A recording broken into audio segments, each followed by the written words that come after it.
how to fix unable to update the native Minecraft launcher. First, you want to open up your computer, search for run, open this up, and now you want to type this command wsreset.exe.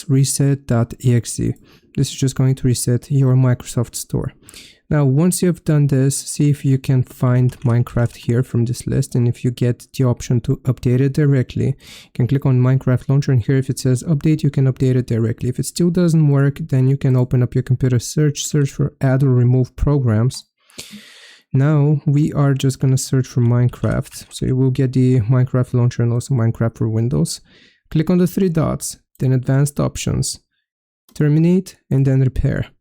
Once you have done this, we can do the same for Minecraft as well. So I'm just going to search for Minecraft, three dots, Advanced, Terminate, Reset.